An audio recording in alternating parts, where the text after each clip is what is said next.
again from Green Island Gardens. Another short video for you on another one of my favourite climbers.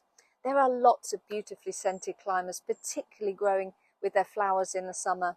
You can see another one of my favourite Traculospermums behind us in this little courtyard. That's Traculospermum asiaticum majus. But the star of the show in this Japanese garden at this time of year is this one, Schizophragma Hydrangeoides. Most of our visitors could be forgiven for assuming that it is a climbing hydrangea. And the name, as it suggests, Hydrangeoides, the second name, means looks like a hydrangea. It hails from rocky mountains up in China, Korea and Japan, and it does really well in a moist, well-drained, acidic soil here. This one has been planted here now since 1997, when we first planted this Japanese garden, and it's been really well behaved. I have never had to prune it as yet.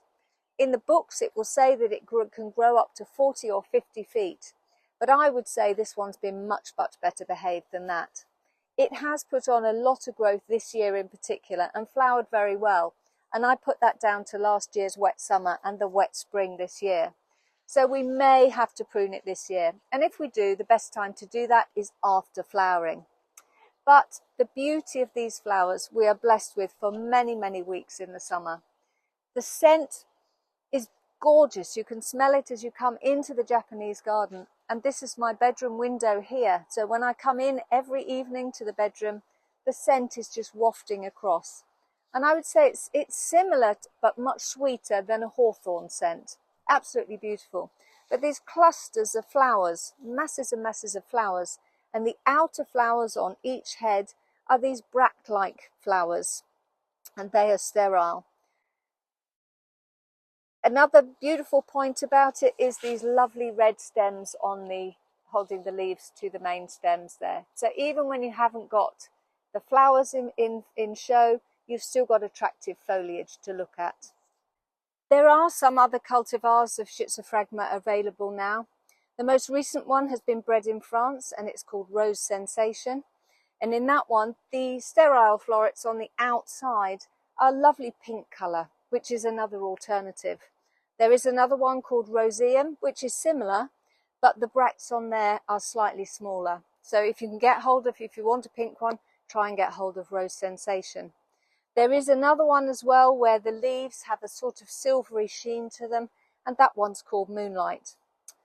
They can be a little bit slow to get going, to start flowering when you initially plant them, but once they do start, they're a really reliable show. And although I have planted one of the pink ones, Rose Sensation, I still prefer this one. This one's my favourite. So this one is my Schizophragma Rose Sensation. It's only been here a couple of years, and you can see the leaves have a lot more colour to them, and the stems as well. It hasn't started flowering yet, but I'm really looking forward to it when it does. It'll make a real picture on the back of this tea room wall, which incidentally does face north. And this plant will grow on a north-facing wall and flower very well for you as well. You can see here on the stems here, it has these little, what are called aerial roots, and this is the way that it clings to its host once it gets going. Initially you need to just tie it and support it, but once it gets going it will be self-clinging, so a really good climber to go up into a tree or on a fence like this. Once again, thank you very much for watching our video. Please remember to like and subscribe.